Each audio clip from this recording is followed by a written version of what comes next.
আমি আয়েশা পড়ি, মানুষ নই। ওরা এসে গেছে। আসসালামু আলাইকুম শ্রোতা বন্ধুরা, আপনি শুনছেন ভূত এফএম।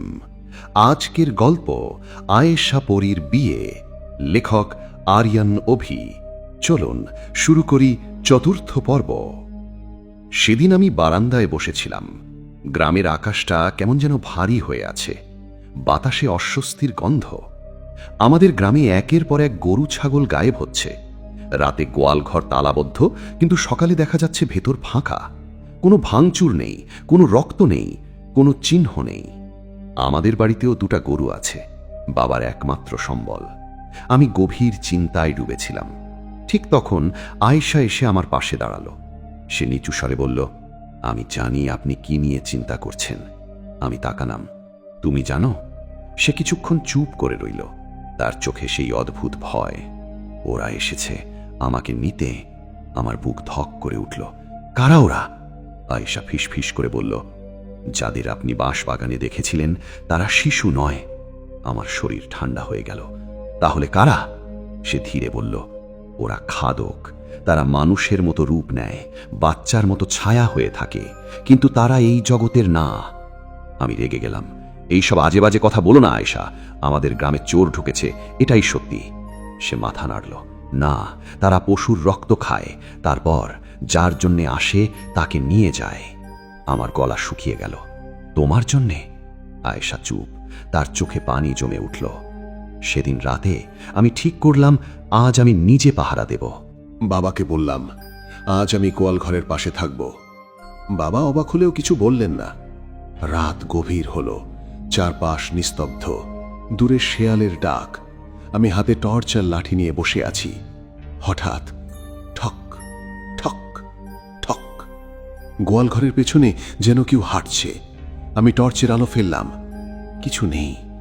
কিন্তু তারপর আমার কানে এলো খিলখিল হাসির শব্দ, শিশুর মতো।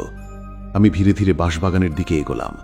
হঠাৎ দেখি অন্ধকারের ভেতর দাঁড়িয়ে আছে কয়েকটা ছোট ছোট অবয়ব। তাদের চোখ জ্বলছে লাল। আমি গলা কাঁপিয়ে বললাম, কে ওখানে?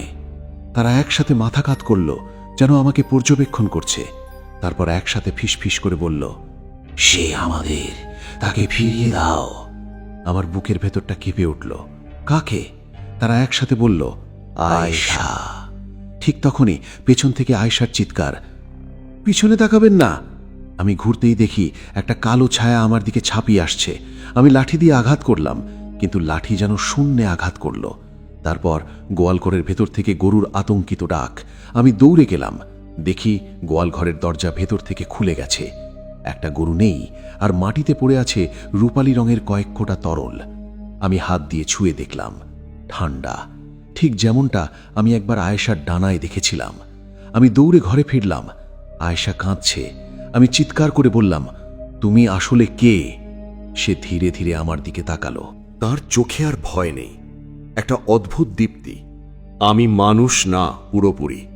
ঘরের ভেতর বাতাস ভারী হয়ে উঠল, তার পিঠের কাপড়টা হালকা দুলে উঠল। আমি স্পষ্ট দেখতে পেলাম চামড়ার নিচে যেন কিছু নড়ছে। সে বলল, ওরা আমাকে ফেরত নিতে এসেছে। আমি তাদের কাছ থেকে পালিয়ে এসেছি। আমার গলা শুকিয়ে গেল। তুমি কি পরী? সে মৃদু হাসল, কিন্তু সেই হাসিতে বিষাদ। আমি ছিলাম তাদের রানী হওয়ার জন্য নির্বাচিত, কিন্তু আমি রাজি হইনি।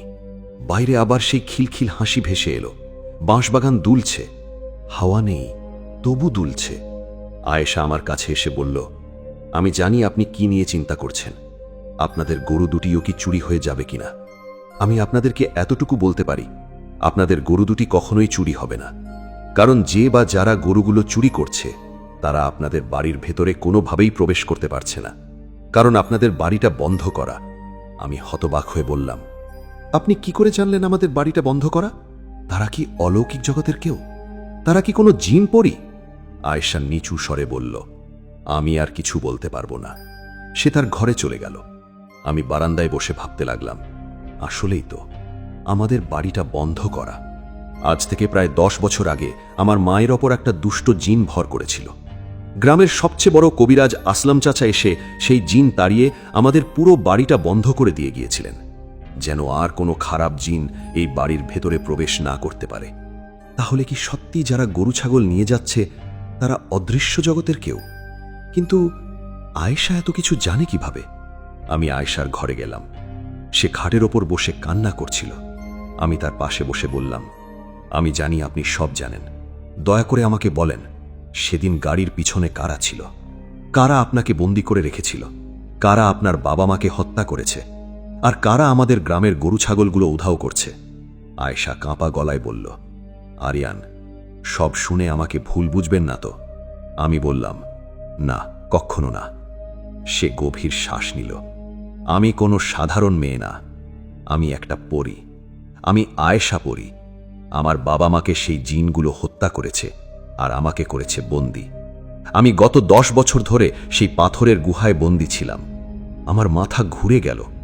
কি? আপনি একটা পরী? সে ধীরে ধীরে বলতে লাগল। 10 বছর আগে আমি জঙ্গলের পাশ দিয়ে উড়ে যাচ্ছিলাম। তখন কিছু ব্রাহ্মণ জিন আমাকে বন্দি করে। তাদের আকৃতি ছিল বাচ্চাদের মতো, কিন্তু তারা ভয়ঙ্কর শক্তিশালী, কালো জাদুতে পারদর্শী। তারা ছিল 10 ভাই, একসাথে জন্ম, কারো বয়স বেশি না, কম না। তারা আমাকে গুহায় নিয়ে গিয়ে একটা গাছের সাথে বেঁধে রাখে। তাদের একজন বলল সে আমাকে বিয়ে করবে। তখন বাকিরাও একই কথা বলতে থাকে।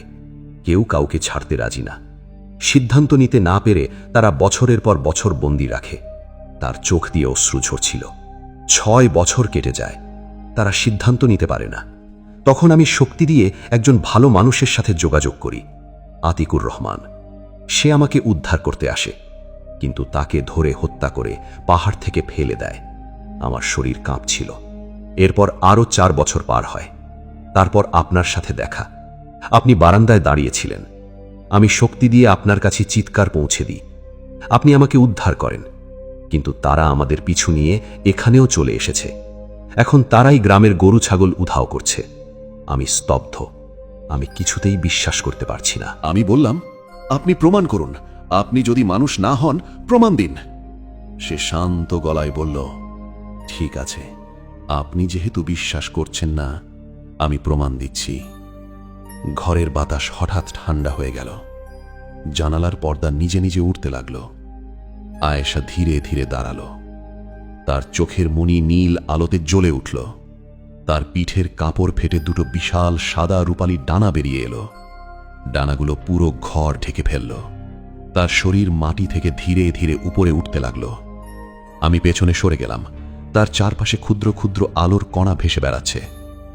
সে আকাশে ভেসে থেকে বলল, আমি আয়েশা পরী, আমি মানুষ নই।